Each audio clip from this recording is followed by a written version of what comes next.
to my film and TV channel. We're all staying safe and well. We're going to have a look at a season 3. So yeah, just a quick look. We know much about it. If you've been watching it, if you haven't seen season 1 and 2, please don't watch season 3 without watching 1 and 2.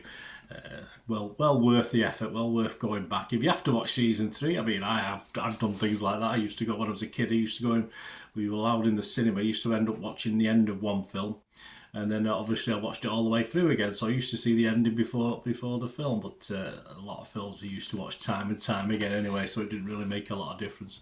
So we're going to have a look at something called The Great today. Yes, please, if you're new to the channel, push that subscribe button, push the bell notifications, everything. Film and TV, of course, this drama series, but comedy drama, based on reality, but they couldn't be further away than you could think, actually. Don't use this as a history project, that's for sure. So please join us, and if you do enjoy what I try and do, I give other people, not just all about me, it's what other people are thinking as well. I try and give a wide range of opinions, and give us that, press that like button, press that thumbs up button. It'd be much appreciated. This premiered, of course, on May the 12th, 2023 on Hulu, so it's being watched now by me. This is been a while.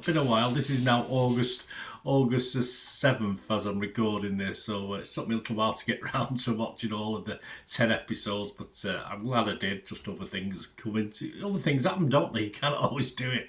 And of course it's a historical and satirical black comedy drama about the rise of Catherine the Great, from outsider to the longest reigning female ruler in Russia's history. The series is fictionalised, very, very fictionalised. And of course, Series 3 continues the mayhem with a familiar cast, of course, the lead, Elle Fanning. Nicholas Hoult, of course, is in there as well. Phoebe Fox, lots and lots. All the characters you know and love from previous ones. Rotten Tomatoes audience, Joe Public, like me and you, 82% positivity. So we'll go with that, won't we? Internet Movie Database looks at it as a whole, so you can't really drag out season 3 from the other seasons, so I've not really looked at that.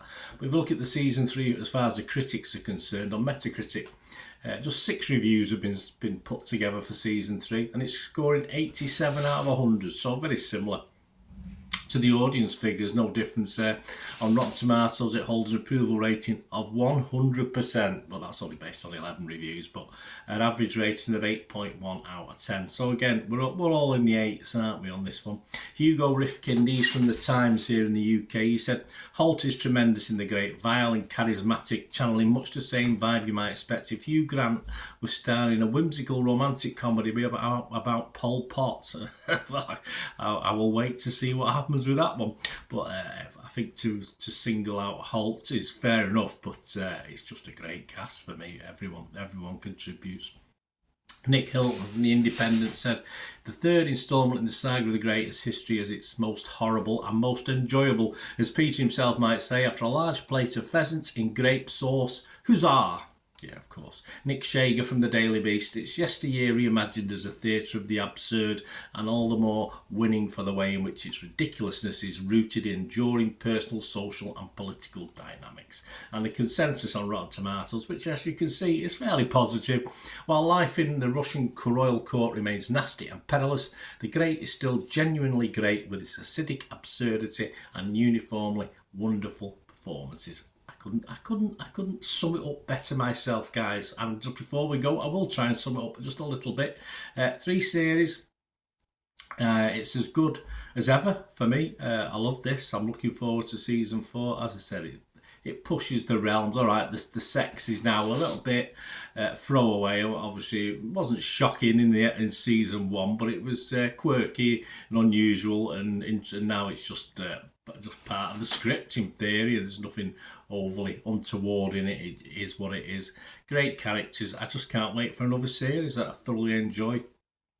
The Great, and I have done, and I accept it. And as I say, I won't be writing a historical thesis on Catherine the Great based on it, but that's not the idea of this. It's pure comedy, dramatic license used throughout.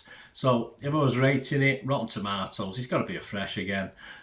Metacritic, it's got to be a positive. And yes, there's a lot of 8s in those scores, isn't there? So I'm going to do the same. I'm going to give this, and I think one of my highest scores of the year so far ever. I don't give much above 8, but I will give this an 8 out of 10. So hopefully season 4 will be available, and I'll get to watch it a little bit quicker this time. The same other things were happening, so I didn't get around to this as quickly as I'd like, but hopefully season 4 will be with us, and I will enjoy that as well, as long as I keep the same characters, although we may have lost one, but we'll see how it goes from there. We'll see how it goes. I don't want to do a spoiler alert, but we'll see how it plays out. It might not be the same without this character, but hey, there you go.